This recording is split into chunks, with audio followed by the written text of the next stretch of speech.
안녕하세요. 성서 아카데미 세 번째 시간을 맡은 강주공 목사입니다. 열왕기서를 중심으로 왕들의 이야기를 살펴보고 있습니다.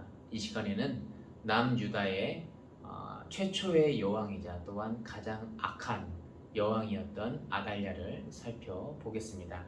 먼저 성경 말씀을 읽고 시작하겠습니다. 성경 말씀은 열왕기하 11장 1절에서 20절까지의 말씀인데 1절부터 3절까지만 읽도록 하겠습니다. 아하시아의 어머니 아달랴가 그의 아들이 죽은 것을 보고 일어나 왕의 자손을 모두 멸절하였으나 요람 왕의 딸 아하시아의 누이 여호세바가 아하시아의 아들 요아스를 왕자들이 죽임을 당하는 중에 빼내어 그와 그의 유모를 침실에 숨겨 아달랴를 피하여 죽임을 당하지 아니하게 한지라. 요아스가 그와 함께 여호와의 성전에 6년을 숨어 있는 동안에 아달랴가 나라를 다스렸더라. 아멘. 짧은 본문의 말씀 속에서 아달랴의 성정을 우리가 느낄 수가 있습니다. 오늘 살펴볼 인물이 이제 아달랴인데 제목을 유다 여왕 아달랴 그리고 여호야다의 개혁 이렇게 잡아봤습니다. 이 시간 아달랴가 누구인지 그리고 제사장의 여호야다가 누구이고 아달랴의 악정에 어떤 영향을 미쳤는지 살펴보면서 우리가 당시의 상황 속으로 한번 들어가 보도록 하겠습니다. 오늘 진행되는 강의 내용을 말씀을 드리겠습니다. 크게 6단락으로 되어 있는데 첫 번째는 여호사밧입니다. 남유다의 네 번째 왕이자 여호람의 아버지이죠. 아달랴를 알기 위해서는 남편의 여호람을 알아야 되고 또한 그 여호람의 아버지인 여호사밧을 우리가 알 필요가 있어서 이렇게 준비를 해봤습니다. 두 번째는 여호람입니다. 여호람은 아달랴의 남편이에요. 남유다의 5대 왕입니다. 아달랴의 남편인 여호람이 어떻게 또 나라를 다스렸는지 살펴보겠습니다. 세 번째, 아합과 이세벨입니다. 아합과 이세벨은 누구일까요? 아달랴의 엄마 아빠죠. 아달랴의 부모예요. 아합과 이세벨을 통해 아달랴가 어떻게 이렇게 악한 사람이 될 수밖에 없었는지를 살펴보고자 합니다. 자식은 부모의 거울이구나 라는 말이 있죠. 그 말 그대로 그래서 이러한 가문 밑에서 이러한 자손이 태어났구나 이런 것을 알 수 있는 시간이 되지 않을까 싶습니다. 그리고 네 번째로 아하시아입니다. 아하시아는 아달랴의 아들이자 남유다의 6번째 왕입니다. 그리고 오늘의 주인공 아달랴를 살펴보고 또한 6번째 오늘의 두 번째 주인공 여호야다를 살펴보도록 하겠습니다. 이렇게 아달랴를 중심으로 해서 그의 주변 인물들에 대해서 살펴보고 이후에 아달랴를 통한 하나님의 또 시대적인 메시지를 발견하는 것으로 강의를 마치도록 하겠습니다. 먼저 여호사밧 왕입니다. 열 왕들의 흐름을 알기 위해서 우리가 지난 시간에 살펴보았던 여호사밧을 우리가 기억할 필요가 있죠. 여호사밧은 전반적으로 하나님께 잘했다고 칭찬을 받은 또 정직히 행하고 하나님을 경외하는 왕이라고 칭찬을 받은 인물입니다. 남유다의 히스기야 왕과 또 요시야 왕과 함께 3대 선한 왕으로 불리어지고 칭송을 받는 사람입니다. 참으로 괜찮은 왕이죠. 여호사밧은 왕위에 오르자마자 우상과 산당을 파괴하고 백성에게 하나님의 말씀을 가르쳤습니다. 정말 중요한 사역들을 잘 감당했던 왕이에요. 그래서 백성들이 오직 하나님만을 의지하게 하고 하나님만을 바라볼 수 있도록 영적으로 잘 세워나가는 그러한 왕이었습니다. 여호사밧이 왕위에 오르자마자 우상과 산당을 파괴했던 이유가 있습니다. 그 이유는 남유다의 세 번째 왕이었던 아사가 하지 못한 일이 있었기 때문에 그렇습니다. 열왕기상 15장을 보면 아사 왕은 하나님이 싫어하시는 일들을 곧잘 실천했던 그러한 하나님의 사람이었습니다. 남색하는 자를 쫓아내고 그의 조상들이 지은 모든 우상을 제거했던 그러나 참으로 괜찮은 왕이었죠. 그러나 15장 4절에 보면 다만 산당은 없애지 아니하니라 이 말씀처럼 그의 통치 기간에 아쉬운 부분이 있었다라는 것을 우리는 말씀을 통해서 또한 찾아볼 수가 있습니다. 그렇게 여호사밧은 여전히 우상의 잔재가 남아있는 산당을 파괴해야 했던 것이죠. 그리고 여호사밧은 동시에 사회 정의를 구현하기 위해서 굉장히 힘을 다하고 노력했던 왕이었습니다. 이로 인해 하나님께서는 복을 주셔서 나라가 강대해지고 부강하게 됩니다. 그러나 여호사밧은 이와 같은 강성함을 지키기 위해서 인간의 잘못된 생각에 선택을 하게 됩니다. 하나님께서 복을 주셔서 나라가 견고해졌는데 그 부강한 나라를 하나님의 방법이 아니라 인간적인 방법으로 이끌어 나아가렸던 것이죠. 그래서 여호사밧은 북이스라엘과 그 정략 결혼을 진행하게 됩니다. 당시 북이스라엘을 다스렸던 왕이 누구일까요? 아합 왕이죠. 아합과 이세벨이 북이스라엘을 다스리고 있었습니다. 여호사밧은 자기 아들 여호람을 북이스라엘의 아합과 이세벨의 딸이었던 아달랴와 정략 결혼을 시키게 됩니다. 표를 보면 우리가 좀 더 이해하기 쉬울 것 같아요. 남유다와 북이스라엘이 이렇게 양쪽으로 나눠져 있죠. 거기에 북이스라엘에 아합과 이세벨 밑에 아달랴가 있고요. 또 남유다 밑에 여호사밧과 요람이 있습니다. 이 요람과 아달랴가 서로 부부였어요. 여호사밧은 하나님께서 보시기에 남유다의 3대 선화한 왕으로 이름을 남겼지만 그러나 북이스라엘과 정략 결혼을 함으로 가장 치명적인 실수를 하게 되는 또한 오점이 있었던 약 2%가 부족했던 왕이었습니다. 여러분, 정략 결혼은 자기의 의지와 뜻과 상관이 없습니다. 부모가 친권자가 그저 자신의 이익이나 목적을 위해서 시키는 결혼이 바로 정략 결혼이에요. 여호사밧은 자기의 아들인 여호람의 뜻과는 상관없이 그저 본인의 계획과 욕심을 위해서, 국익을 위해서 이러한 정략 결혼을 진행했던 것입니다. 이로 인해 남유다의 하나님을 경외하는 사상과 또한 북이스라엘의 이방 사상이 섞이게 됩니다. 우리가 여호사밧을 살펴보면서 기억할 것은 끝까지 하나님이 기뻐하시는 일이 중요하다라는 거예요. 처음 출발만 멋있게 시작하는 것이 아니라 끝까지 지켜나가는 것이죠. 처음 시작을 하나님이 기뻐하시는 모토로 삼고 기뻐하시는 일을 모토로 삼고 시작했으면 마지막까지도 하나님이 기뻐하시는 일을 놓치지 않는 겁니다. 이러한 의미에서 조금 아쉬움이 남은 인물이 바로 여호사밧이 아닐까 생각합니다. 두 번째, 여호람을 보겠습니다. 또 다시 표를 보면 앞에 살펴봤던 표하고 동일하죠. 우리가 알 수 있듯이 여호람은 여호사밧의 아들이에요. 아들인 여호람은 여호사밧과 함께 4년에서 5년 정도를 같이 남유다를 다스리다가 BC 847년에 아버지 여호사밧이 죽게 되자 단독으로 통치를 하게 됩니다. 여호람의 단독 통치가 시작되자 이때 아내였던 아달랴의 본색이 드러나기 시작합니다. 아달랴의 반역과 왕자 학살 사건이 일어나게 되죠. 남유다에 이러한 대혼란이 일어나는 이유 무엇일까요? 여호사밧의 정략 결혼 때문입니다. 정략 결혼으로 인해서 다윗 가문은 우상 숭배라는 범죄에 빠지게 됩니다. 어찌 보면 요람이 아달랴와 또 결혼한 것은 부모 세대의 정치적, 이기적 욕심으로 인한 정략 결혼에 대한 하나님의 징계의 결과로 볼 수 있을 것 같습니다.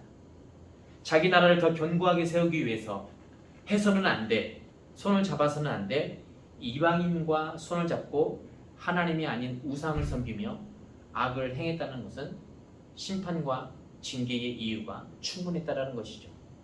결국 여호람은 아버지의 실수로 인해서 죄악의 열매를 거두게 됩니다.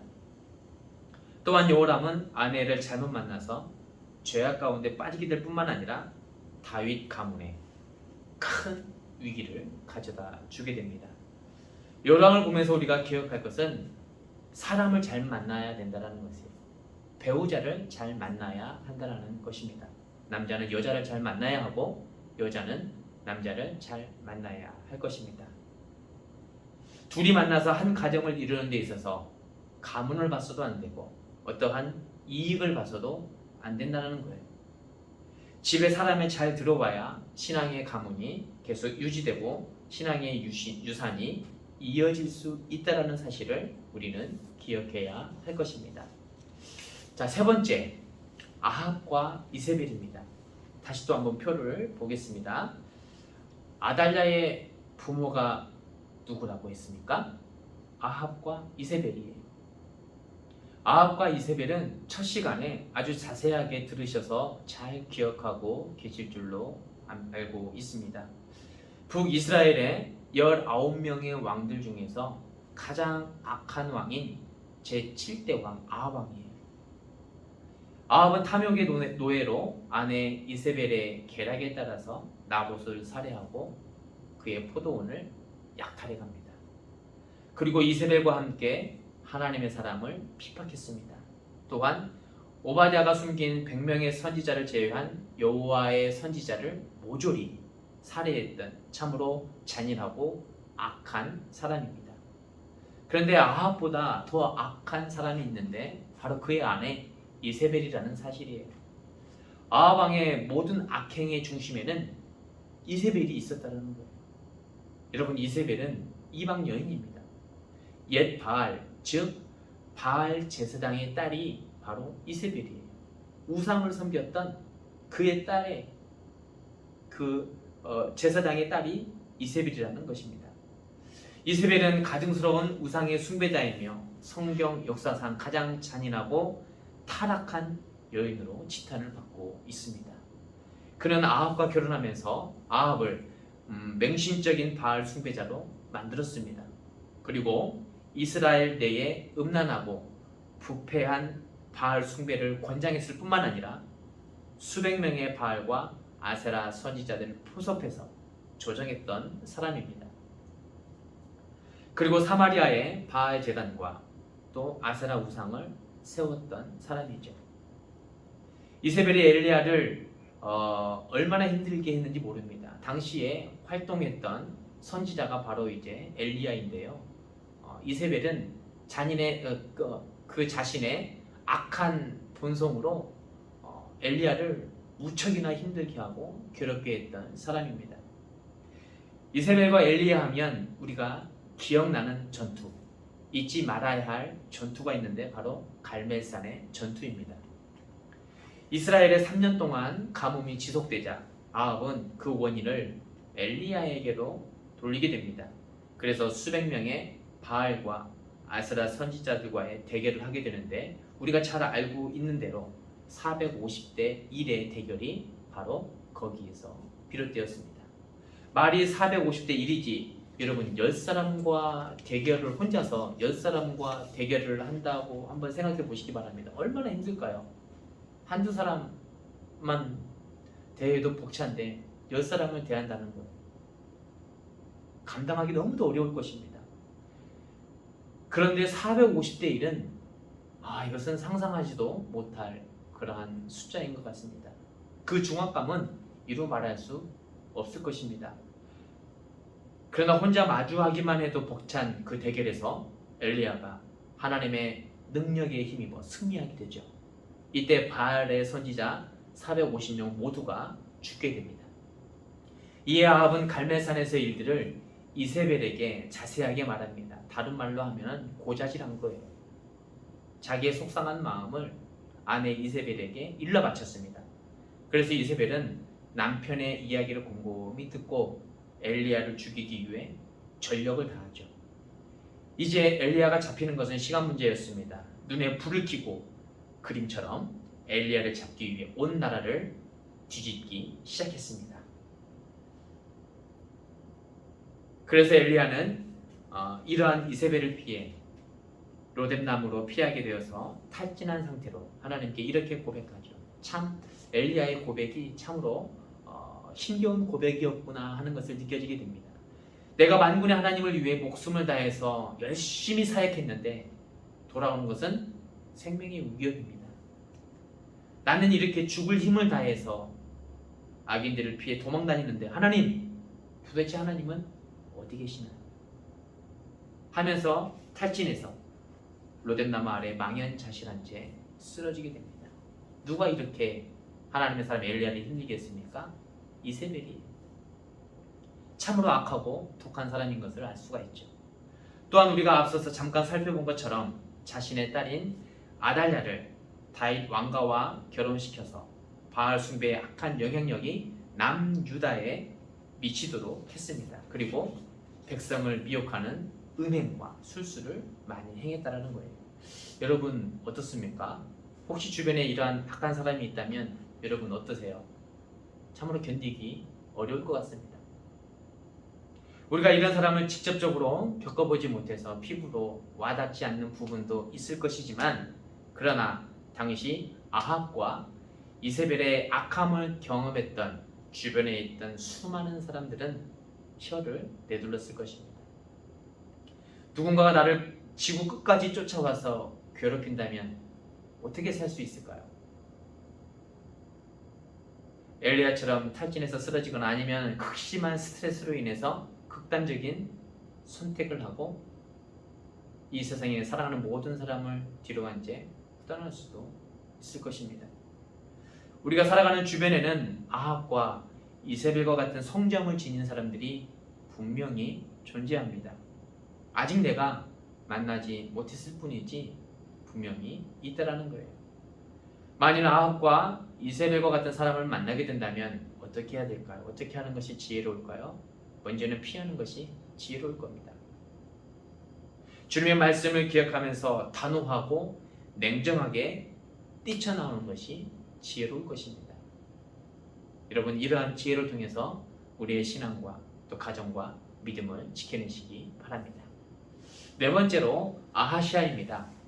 그렇다면 아달랴의 아들 남유다의 6대 왕이었던 아하시아는 어떤 사람일까요? 역대하 22장 2절과 3절에서는 아하시아를 이렇게 말씀하고 있습니다. 아하시아가 왕이 될 때에 나이가 42세라 예루살렘에서 1년 동안 다스리니 그의 어머니의 이름은 아달랴요 오므리의 손녀더라. 아하시아도 아합의 집 길로 행하였으니 이는 그의 어머니가 꾀어 악을 행하게 하였습니다. 아멘. 참으로 말씀을 우리가 읽은 것처럼 굉장히 힘든 삶을 살았을 거다 이렇게 느껴집니다. 아버지 여호람처럼 아하시아도 어머니의 그늘에서 벗어날 수가 없었어요. 그 악한 그늘에서 벗어나지를 못했습니다. 결국 악인으로서 살아가게 되죠. 남유다의 왕으로서 1년 동안 통치하면서 이 세상이 전부인 줄 알고 살다가 예후에 의해서, 우리 다음 시간에 살펴볼 예후에 의해서 죽게 됩니다. 지금까지는 아달랴의 주변 인물에 대해서 우리가 이렇게 살펴봤습니다. 그녀의 아버지와 어머니가 누구인지, 어떤 성품의 사람인지, 그리고 아달랴의 아들이 누구이고 어떻게 살아갔는지 우리가 이렇게 주변 인물에 대해서 살펴봤는데, 이제는 본격적으로 아달랴를 한번 살펴보고자 합니다. 아달랴는 누구인가? 표를 또 한번 보도록 하겠습니다. 아달랴 밑에 보면은 아하시아 그의 아들이 있죠. 또 8대 왕이었던 요아스가 있고 9대 왕이었던 아마샤가 있습니다. 모두가 이렇게 다 연관되어 있다는 거예요. 아달랴는 아들 아하시아의 뒤를 이어서 남유다의 7대 왕이 됩니다. 처음에는 여호람의 아내였지만 여호람이 죽자 아하시아 때에 남유다의 대비가 되죠. 그러나 또 아하시아가 예후에 의해서 즉위한 지 1년 만에 죽자 이제는 직접 남유다의 여왕이 됩니다. 아달랴의 통치 기간이 BC 841년에서 835년으로 6년간 남유다를 통치하게 되는데, 악독한 부모인 아합과 이세벨의 영향으로 인해서 남유다의 악인으로서 악의 악을 행하며 살아가게 됩니다. 본문의 말씀인 열왕기하 11장에도 보면 아달랴의 성품에 대해서 아주 구체적으로 자세하게 우리에게 말씀해주고 있습니다. 1절을 한번 먼저 또 볼게요. 아하시아의 어머니 아달랴가 그의 아들이 죽은 것을 보고 일어나 왕의 자손을 모두 멸절하였으니, 왕의 자손들을 모두 멸절하였다. 이렇게 말씀하고 있죠. 아달랴란 예후에 의해 아들 아하시아가 죽자 왕자들을 모조리 다 죽이게 됩니다. 이는 아달랴가 왕권을 쟁취하기 위한 1차적 행동이라는 것을 우리는 알 수 있습니다.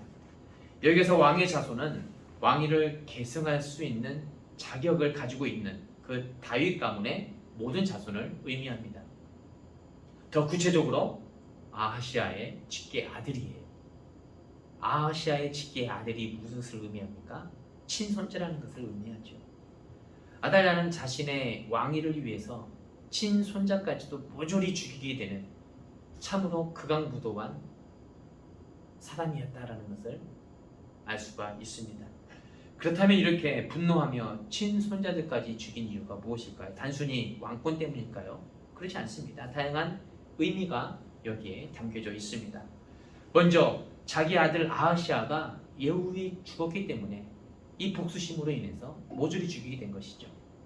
또 북이스라엘에서 몰락한 아합 왕가를 남유다에서 세우기 위해서 모조리 왕자들을 죽였던 것입니다. 그리고 남유다의 왕의 씨를 진멸하기 위해서 모조리 친자식, 친손자임에도 불구하고 죽였다라는 거예요.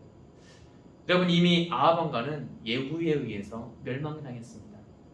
예후는 요람 왕을 죽이고 유다의 6대 왕인 아하시아와 또 이세벨 그리고 아합의 왕자 70명과 아합 집에 속한 모든 사람을 멸절시켰습니다. 한마디로 아달랴의 모든 친인척 가족들은 이제 없다라는 거예요. 예후라는 한 사람으로 인해서 자신의 모든 가문이 몰살당한 것입니다. 분노할 만하죠. 그렇게 아달랴는 물불을 가리지 않고 남유다의 모든 씨앗을 말리기 위해서 친손자임에도 불구하고 모두 왕자들을 다 죽이게 됩니다. 그런데 여러분 한번 생각해 보시기 바랍니다. 아무리 자신의 왕권과 자신의 가문을 일으키기 원한다 하더라도 어떻게 친손자들을 다 죽일 수 있었을까요? 대부분 아들보다도 친손자를 더 예뻐하고 귀하게 여기는 사람이 할머니, 할아버지죠. 그런데 아달랴는 자신들의 친손자들까지 모조리 죽이게 되는 참으로 극악무도했던 할머니였다라는 것 우리가 알 수 있습니다. 이러한 위기 가운데도 아하시아의 아들 요아스만은 죽음에서 변할 수 있었다라고 성경은 말씀합니다. 어떻게 해요? 하나님의 계획하심에 의해서 2절 말씀입니다. 요람 왕의 딸 아하시아의 누이 여호세바가 아하시아의 아들 요아스를 왕자들이 죽임을 당하는 중에서 빼내어 그와 그의 유모를 침실에 숨겨 아달랴를 피하여 죽임을 당하지 아니하게 한지라. 아멘. 요아스는 요람의 왕의 딸이며 아하시아의 누이인 그의 고모 여호세바에 의해서 죽음을 면할 수 있었습니다. 여호세바는 이후에 나오는 예루살렘의 대제사장 여호야다의 아내예요. 이것은 하나님의 계획하심이고 하나님의 은혜였다라는 것을 우리에게 말씀해주고 있습니다. 하나님께서 다윗 언약을 기억하시고 그의 후손으로 예수 그리스도가 오시도록 요아스를 살려 두신 것입니다. 그들이 3절처럼 성전에 6년을 숨어 있는 동안 아달랴가 남유다를 다스리고 유다의 최초의 여왕이 되었습니다. 그림에도 보면 참으로 악한 그런 모습이 담겨져 있죠. 참으로 아달랴의 성정은 그의 부모인 아합과 이세벨 못지 않았습니다. 잔인하고 악한 사람이었어요. 그러나 아달랴의 악정 속에 계획의 희망과 소망의 불씨가 살아나게 되는데 바로 여호야다입니다. 제사장 여호야다. 우리가 말씀을 다 읽지 않았지만 4절에서 12절을 보면 여호야다의 활약성이 잘 담겨 있습니다. 그림을 한번 보시면은 두 기둥 가운데에 지금 요아스가 왕위에 세워지는 그러한 모습이 담겨 있죠. 아달랴가 집권한 지 7년째 되는 해입니다. 대제사장 여호야다가 아달랴를 살해하고 나서 요아스를 두 기둥 사이에 세우고 왕위에 세우게 되는 그러한 장면입니다. 여호야다의 반정은 크게 세 가지로 구분할 수 있습니다. 첫째는 거사는 반드시 안식일에 한다. 둘째, 친위대를 총동원한다. 셋째, 거사 전에 친위대 지휘관들을 성전에 불러들여서 왕자와 함께 하나님 앞에서 충성을 맹세하게 한다. 특별히 거사를 안식일로 정한 이유는 호위대를 더 효과적으로 배치하기 위함입니다. 그리고 안식일에는 사람의 왕래가 굉장히 많은 시기예요. 성전을 찾는 백성들이 많기 때문에 모든 백성들이 지켜보는 가운데 요아스가 왕으로 즉위 있음을 알리기 위함입니다. 그리고 안식일을 의미하는 7은 우리가 잘 알고 있는 대로 완전 숫자를 의미하지 않습니까? 또한 하나님의 구원을 기대하게 만드는 숫자가 바로 7이라는 숫자예요.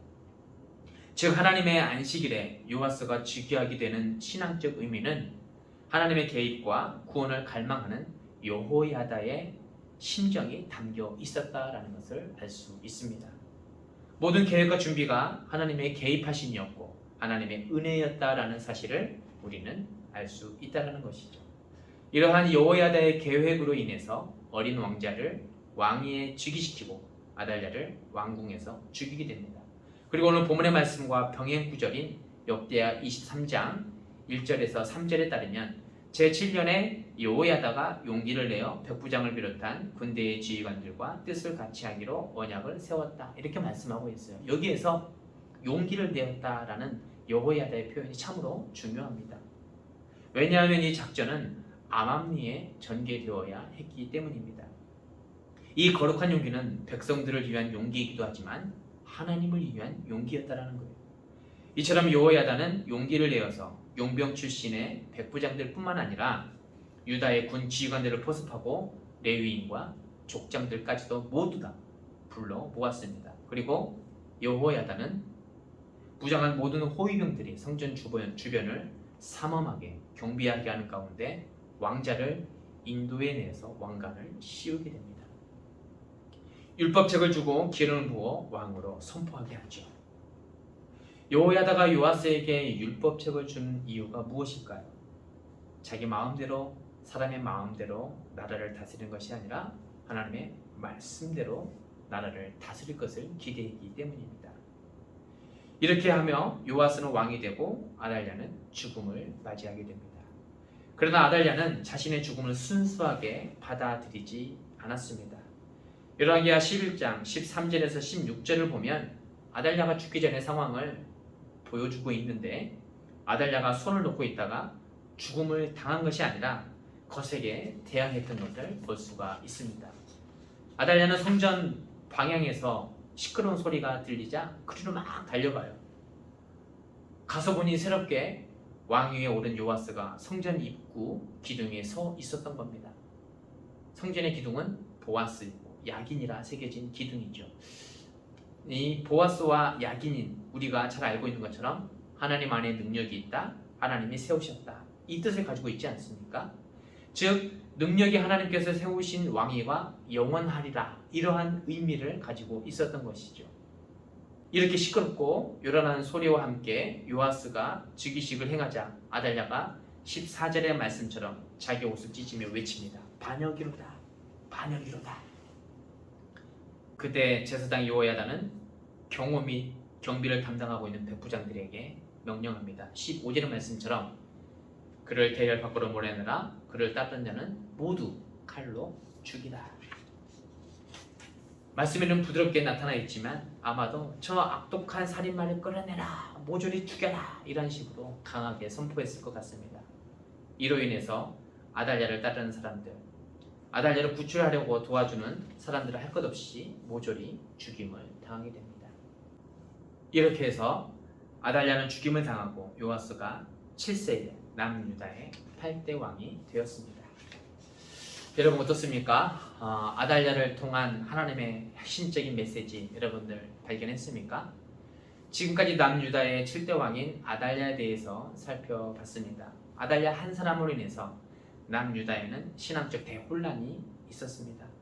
물론 아달랴 이전의 왕들을 통해서도 우상 숭배가 있었지만 그러나 다윗 가문의 직접적이고도 위협적인 인물이 바로 아달랴가 아니었나 저는 그렇게 생각합니다. 왜냐하면 다윗의 신앙적 가치와 믿음의 유산이 끊기고 본격적인 우상 숭배가 시작된 시점이 아달랴이기 때문입니다. 다윗의 씨를 완전히 진멸하려고 했던 사람이 아달랴이기 때문입니다. 아달랴와 결혼한 여호람의 통치 8년, 그 아들 아하시아의 통치 1년, 여왕 아달랴의 통치 6년 등 무려 13년 동안이나 아달랴의 악영향으로 인해서 온 나라의 우상 숭배가 들끓게 되는 절망의 상태에 빠지게 되었던 것이죠. 아달랴는 남유다로 시집온 후에 평생을 사단의 하수인 노릇하면서 살았습니다. 남유다에 하나님의 거룩한 등불을 꺼뜨려서 흑암의 역사로 바꾸려고 했었던 사람입니다. 이러한 아달랴의 계획은 제사장 여호야다의 계획을 통해 철저히 무너졌고 유일한 다윗의 우선 요아스를 통하여 새로운 소망이 주어지게 되었습니다. 이러한 사실을 통해 알 수 있는 하나님의 메시지는 무엇일까요? 하나님의 섭리와 하나님의 계획하심이죠. 아달랴가 다윗의 씨를 멸절하려고 했지만 절망 속에서도 꽃은 피어나듯이 수많은 남유다의 왕자들이 죽는 상황 속에서도 요아스가 구사일생하게 됩니다. 여러분, 이처럼 하나님의 섭리와 계획하심은 변함이 없으시다라는 사실을 꼭 기억하는 그런 저와 여러분이 되었으면 좋겠습니다. 감사합니다.